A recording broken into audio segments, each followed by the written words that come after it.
The Laughing Guru. Rohan, burdened by the stress of business, sought peace at Guru Lalit's ashram. Expecting solemn teachings, he was surprised to find the Guru cracking jokes with his disciples. His laughter was as enlightening as his words. One day, Guru Lalit tasked Rohan with organizing a feast for the ashram, a seemingly impossible task for one so serious. Amidst the chaos of cooking and coordinating, everything that could go wrong did. The dal was too salty, the chapatis were burned, and a cow wandered into the dining area, adding to the pandemonium. Frustrated, Rohan expected reprimand but found Guru Lalit laughing heartily at the scene. In chaos, we find order, and in mistakes, lessons, said the Guru. This perspective shifted something in Rohan. He joined in the laughter, feeling a weight lift off his shoulders. Through this humorous ordeal, Rohan learned a very vital lesson. Life wasn't just about control and perfection, it was about embracing the unexpected, finding joy in mishaps, and learning to laugh at oneself. What's the moral of the story? The presence of a guru in life brings wisdom through unexpected ways. Sometimes laughter and lightheartedness can be the greatest teachers, showing us the importance of embracing life's surprises with a smile.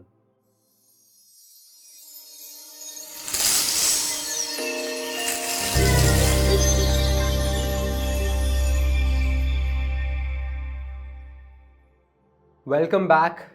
I'm hoping that you're enjoying the stories that we have created for you to help you understand what is the significance of these relationships in your life. We have finally reached the last two relationships, the top two relationships of our lives. I'll try to keep these two short and sweet because the previous three were quite in depth.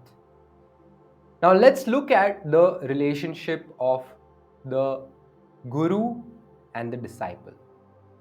When I say guru, you need to understand I'm not talking about a teacher. I'm talking about a spiritual master or a spiritual guru. I know, thanks to all the kind of bad gurus that we have experienced in the last century and even before that, a lot of people are traumatized when it comes to the entire concept of having a guru in their lives.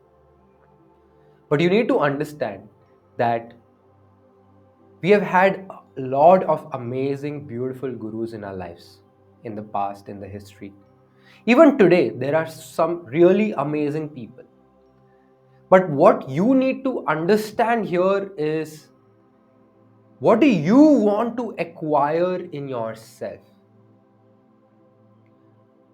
If I can take you back to an experience where I ask you to think of someone, may it be their good qualities or maybe their bad qualities. You must have noticed in the past that whatever you focused upon, whatever you meditated your thoughts upon, any person for that matter, you started acquiring those qualities within you. That's something you need to reflect and understand, that if there is a guru in your life and if you have accepted that person as your guru, they, being human being, also will have good as well as a bad side. It is up to you. What do you want to acquire in your life? What do you want to take from them? Do you want to focus on their negative side, or do you want to learn and grow in your life by focusing on the positives? I'm not saying that you need to give something to them. I'm saying if you want to focus, if you want to give them attention, then focus on the positives by understanding that every person in this creation has a good as well as a bad. Okay? Otherwise, we wouldn't be here. That's the nature of this world. It's based upon duality. If there is day, there is night. If there is white, there is black. If there is a head, there is a tail. So, With this understanding, let's dive deeper into this relationship and understand which chakra correlates with this particular relationship and what is the nature of this relationship, what role does this relationship play in our lives, and what actions can we take in this particular relationship to transform the negative emotion and move up to a positive emotion in our lives. Okay, now the first one, the chakra. This is the easiest one, the most widely spoken one. This is the third eye chakra, also known as the Agnya. Okay, it's not Ajna, it's Agnya. Okay, now in this, there are two types of emotions. The first one is a negative emotion, and the second is a positive emotion. So, the negative emotion is the emotion of anger, which is a strong feeling of annoyance or displeasure. It can cloud judgment and impede the acquisition of knowledge. Learning to control anger contributes to better mental health and interpersonal relationships. It also promotes a positive culture. And the positive emotion with this particular relationship is the emotion of having wisdom, which is the ability to make sensible decisions and judgments based on personal knowledge and experience. It enhances decision making and problem solving, which in turn helps you develop and boost productivity. What's the nature of this relationship? So, within this relationship, the first element is learning. This is all about learning. Learning not just about the material nature of the world, but also the spiritual nature. Understanding who we are, why are we here on this planet, where did we come from, and where are we going. Materially, scientists and everyone who thinks logically wants to have a sense of safety and security. That is why they make everything seem certain and they reside in the certainty of this existence. But can my fellow scientists, friend scientists, and other friends of this world who think from logic give me an answer to this question? Can they define infinity for me? They will say 1 by 0, but that's not the definition of infinity. Something that is infinite cannot be defined. That is why it is infinite. Infinitely big or infinitely small. The entire universe is so vast that no matter how long, how much time we spend trying to figure out the entire size of the universe, we cannot, because we are within this universe. If you try to go in the depth and try to see, then there's nanometer, millimeter, all you can keep going as small and as tiny as possible, right? Depending on the instrument you have to measure. Based on that, you are able to tell me that, okay, this is the definition of the world. But is that really the definition of the world? So, someone who can help us and learn about all of these things and become aware about all of these things, that person I'm referring to here as the spiritual master or the guru. Okay, the next element of this particular relationship is acceptance. There are certain things that we don't accept for ourselves, about ourselves. We don't even see those things about ourselves.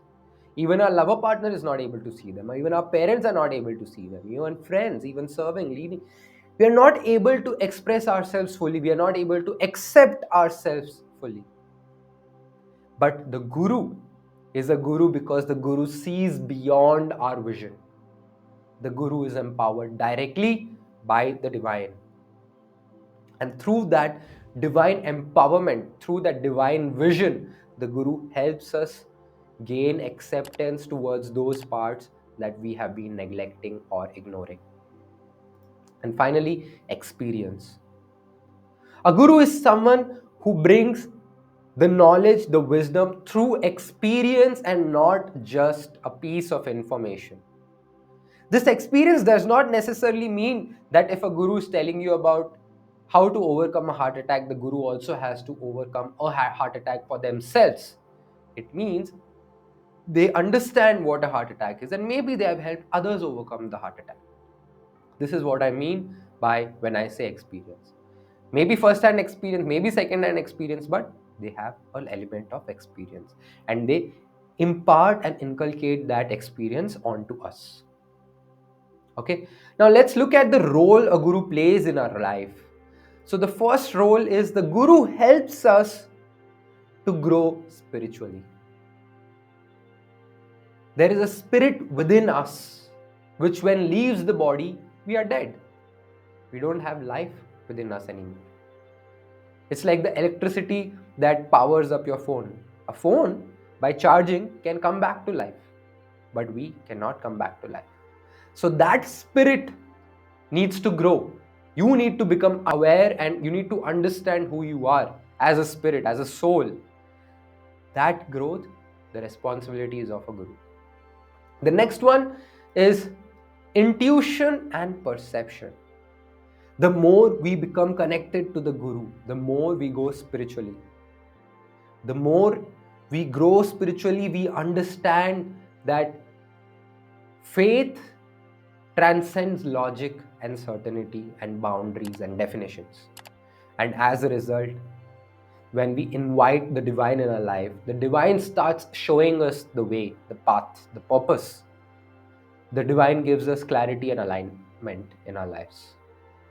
And as a result of this clarity and alignment, we start perceiving the world in a completely different way. We start developing intuition within our perception. Okay, the next one, the last role is of judgment. Based on the experience, based on the knowledge, based on the wisdom, we develop judgment capabilities within our lives, which are extremely important for us to survive and be aligned and stick on to the path of our purpose. And as a result, we will be able to experience depth, meaning, joy, peace, harmony, happiness, and everything else that we want to experience in this life. Now let's look at what are the different actions we can take within this relationship in order to transform and transition from the negative emotion onto the positive emotion, moving to the last relationship and the last chakra. So the first one is understanding our purpose. We know that everything has a purpose. If you are creating a painting, it has a purpose, it serves a purpose. Everything in this creation is serving some or the other purpose. But what is our purpose? Do we know that? If we don't know that, we go to a guru. We find that guru and we believe that the divine, the supreme God will actually guide us, and through that guidance we will be able to find our guru in the right time. Okay, so discovery and alignment of the purpose is the responsibility of a guru. Sometimes it may come through not the direct presence of the guru, not the direct physical presence of the guru. Maybe we see a video, maybe we see a small lesson somewhere, maybe a small line somewhere, maybe on a back of an auto. It can be anywhere, but the divine is acting through the guru, and through that we understand our purpose and we become aligned. But we need to be open, receptive, aware, and accepting towards this purpose when it is shown, so that we can actually accept it in our lives. Second one, the guru connects us to the divine. The guru helps us understand that there is something much more superior, far more supreme, beyond our capability of understanding. And through this understanding, we connect and develop a relationship with the divine, with the God. It's not important who or what that God is, because it's something we cannot comprehend. We can give it a name, fame, personality, everything, but we don't have to try to get stuck too much to that. We'll discuss more on the relationship with the God in the next video, but for now, just understand that the guru helps us to connect with the God. The next one is mindset.